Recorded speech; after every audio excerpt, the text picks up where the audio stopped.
Coming in from Assam now, where the mega controversy has broken out, in fact, over Hemanta's Madarsa remark.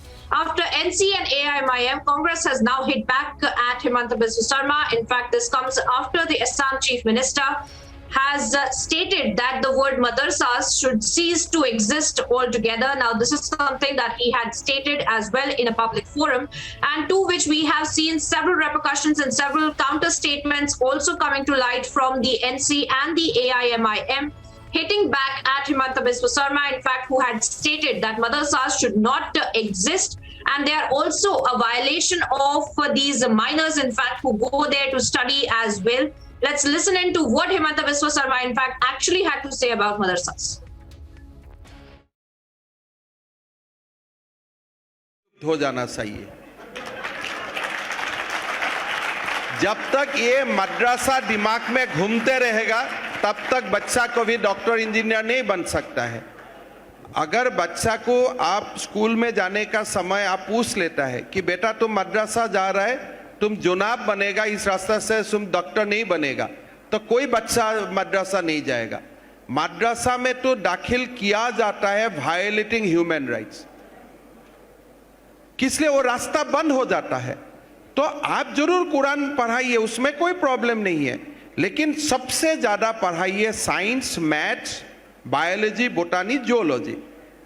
तो इसीलिए मद्रासा सब विलुप्त हो जाना चाहिए, नॉर्मल एजुकेशन होना चाहिए। और घर में आप खूब आपका धर्म पुथी पढ़ाइए, पूरा 2 to 3 घंटा धर्म पुथी पढ़ाइए, लेकिन स्कूल में ऐसा ही शिक्षा दीजिए जो शिक्षा से आपका बेटा डॉक्टर और इंजीनियर बन सकता है, प्रोफेसर बन सकता है, साइंटिस्ट बन सकता है जी। और भाई साहब, और एक बात है, मैं आपको बताता हूं, कोई जो आप बोल रहे हैं मुसलमान लोग कुरान कंठस्थ कर रहा है तो इसलिए उनमें बहुत ज्यादा मेरिट होता है, ये सारा मुसलमान भाई हिंदू था।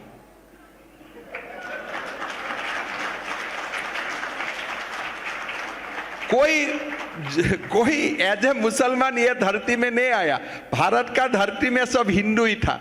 तो आई विल गिव क्रेडिट, अगर कोई मुसलमान बच्चा बहुत ज्यादा मेरिटेरियस है, I will also give a part of credit to his Hindu past. What do you say on the statement of Mr. Himanta Biswa Sarma, as he's saying he has been always advocating for non-existence of madrasas? Then of course he can say directly that he doesn't believe in constitution, and minority institutions are protected by fundamental rights, and denying the fundamental right means denial of the constitution.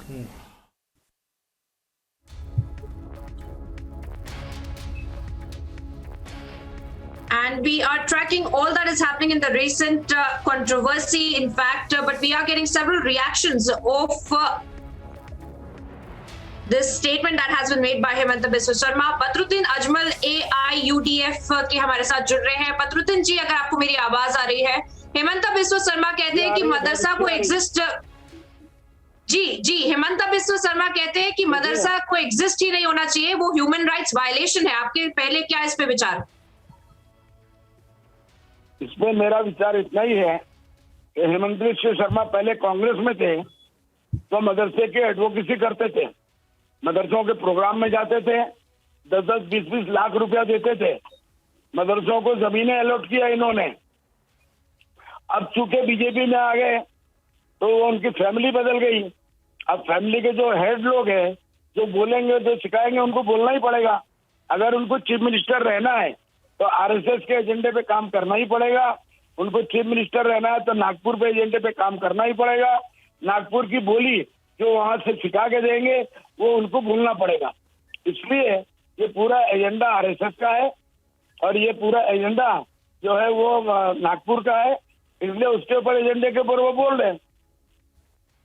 Ajmal साहब उन्होंने ऐसा भी कहा है, कि सारे जो लोग हैं उनके हिंदू एंसेस्टर्स हैं। हाँ, मैंने सुना है। इससे ही पता चलता है, देखिए, कि पूरे हिंदुस्तान के जो हिंदू लोग हैं या मुसलमान हैं, उनके फोर फादर कोई 1000 साल पहले मुसलमान हुआ होगा, कोई 800 साल पहले हुआ होगा, 600 साल पहले होगा, उसको भी वो उखाड़ रहे हैं। ये सारे के सारे हिंदू थे। हम भी कहते हैं हमारे बाप दादा हिंदू थे, इसका मतलब क्या है? आज लाखों लोग हिंदुस्तान में कन्वर्ट हो रहे हैं क्रिश्चियनिज्म के ऊपर, पूरा का पूरा हिल्स क्रिश्चियनिज्म ले लिया, तो क्या उसको जाके वो बोलेंगे? उनकी हिम्मत नहीं है कि क्रिश्चियनों के पीछे अमेरिका है, उनके खिलाफ नहीं बोल सकते। इस्लाम मुसलमानों के खिलाफ उनके पीछे कोई बैकिंग के लिए नहीं है, इसलिए उनका बोलना है कि मदरसा। और ये इशू कब उठता है मैडम? मैं आपको बताऊं कि लास्ट टाइम पे आप आसाम के इलेक्शन का देखिए, जब आसाम का इलेक्शन शुरू हुआ तो उनको इस एजेंडे को गर्म करना था, उन्होंने मदरसों को बंद कर दिया, सरकारी मदरसे हैं। फिर उसके बाद हाईकोर्ट से भी उन्होंने फैसला दिला दिया कि मदरसे बंद हो जाएंगे, लेकिन दैट वाज ओनली सरकारी मदरसा।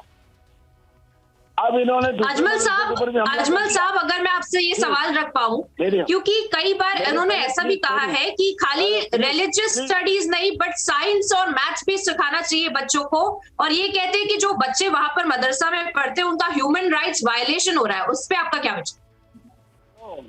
मेरा ये कहना है कि सारा का सारा, मैं पूछ रहा हूँ कि सच्चर कमेटी ने जो रिपोर्ट दिया था कि उसमें 4% बच्चे हिंदुस्तान के जो मदरसों में पढ़ते हैं, मैं कहता हूँ ओनली 2% से ज्यादा नहीं है।